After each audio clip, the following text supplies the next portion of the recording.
আমি তো সবথেকে আগে সাধুবাদ জানাবো এই প্রতিদিন অনলাইন বা এর সাথে সংযুক্ত সমস্ত যারা রয়েছেন বা ম্যানেজমেন্ট টিম বা যারা ডিসিশন মেকার, যে এত ভালো একটা জিনিসকে আপনারা উপস্থাপন করতে পারছেন। আমাদের কাছে সবথেকে বড় পাওনা যে এইটার মাধ্যমে মিষ্টিও যেমন বেঁচে থাকবে, তেমনি বেঁচে থাকবে বাংলা উপন্যাস, বাংলা গল্প। সে ছোট বাচ্চা থেকে বুড়ো সবার জন্য দরকার বেঁচে থাকতে। যেখানে যেমন আমাদের অক্সিজেন জলের দরকার, তেমনি ততটাই খাবার দাবার ও দরকার হয় গল্প বইয়ে। এটা সবসময় আমরা মনে রাখি। তো আজ যদি সেই গল্প বই বা উপন্যাসের সাথে মিষ্টিটা যুক্ত হয়, তাহলে এটা তো একটা অন্যান্য অধ্যায় তৈরি হতে চলেছে। আমি মনে করি বেঁচে থাকবে। কেক, পেস্ট্রি, পিৎজা, বার্গার এর দুনিয়াতে মিষ্টি যেমন বেঁচে আছে, তেমনি আজ বিভিন্ন কিছু দুনিয়াতেও এই গল্প লেখা বা সাহিত্য চর্চা সারা জীবন অমর হয়ে থাকবে এবং মানুষের কাছে ততটাই প্রিয় হয়ে থাকবে যতটা ছিল। আজ ছোটরা এই অভ্যাস থেকে দূরে ছিল বলেই আজ তারা মানে কি বলবো, গ্রাসরুট লেভেলটাকে ভুলে যেতে বসেছিল। আমরাও ছোটোবেলায় গল্প উপন্যাস পড়েছি, লেখার সম্ভাবনা ছিল, বা বলতে পারি এত বড় প্ল্যাটফর্ম কোনোদিন কেউ পায়নি। আমরা যদি প্ল্যাটফর্ম পেতাম আমরাও হয়তো লিখতাম।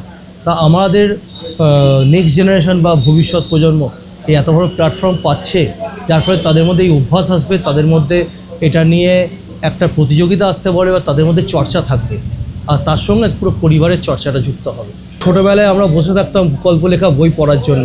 পুজো এলে জামা কাপড়ের জন্য যত না আমাদের থাকতো চিন্তা, তার থেকে বেশি থাকতো পূজাবার্ষিকী বইগুলোর জন্য, এবং ছোটদের গল্প সেগুলোকে খুঁজে খুঁজে বার করতাম। আর এইটা যখন এইটা অনলাইনে হবে বা প্রত্যেকটা ঘর থেকে কাল যখন এই শিশু সাহিত্য তৈরি হবে, এটা আমার মনে হয় সবথেকে বড় পাওনা। আলটিমেট যে রেজাল্টটা হবে বাঙালি বা বাংলা প্রজন্মের কাছে, নতুন জেনারেশন এই সাহিত্য উপন্যাস এই ব্যাপারটায় আবার বেশি পোক্ত হবে, মনে অনেক কিছু শিখবে, অনেক কিছু জানবে, এবং 10টা পরিবেশে তাদের এই গল্প লাখ লাখ লোকের কাছে পৌঁছে যাবে। এটা বড় পাওনা, এবং ধন্যবাদ জানাবো এই প্রতিদিন অনলাইনকে, যারা এই এত বড় সুযোগ একটা করে দিতে চলেছে। আমিও নিজে কোনো না কোনো বাচ্চার পেরেন্টস, সবে 7.5 বছর আমার বাচ্চার বয়স। তো এত ভালো সুযোগ, এত ভালো, একে কোনোদিন হাতছাড়া না করাই উচিত। চর্চা হবে তার লেখা নিয়ে, সে পারুক, হারুক, জিতুক, ফার্স্ট হোক, লাস্ট হোক, ওটা কোনো ফ্যাক্টর না। তার জিনিসটা আলটিমেট লিখবে, সে লিখতে শিখবে।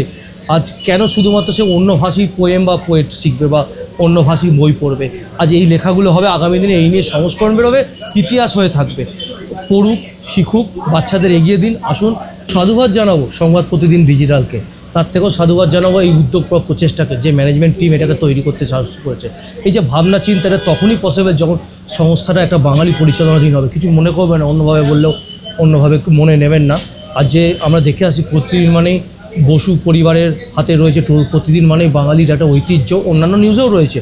বাট এই যে ভাবনা চিন্তা, যে নেক্সট জেনারেশন ভেবেছে জিনিসটাকে, এটাকে সবার আগে সাধুবাদ জানাবো।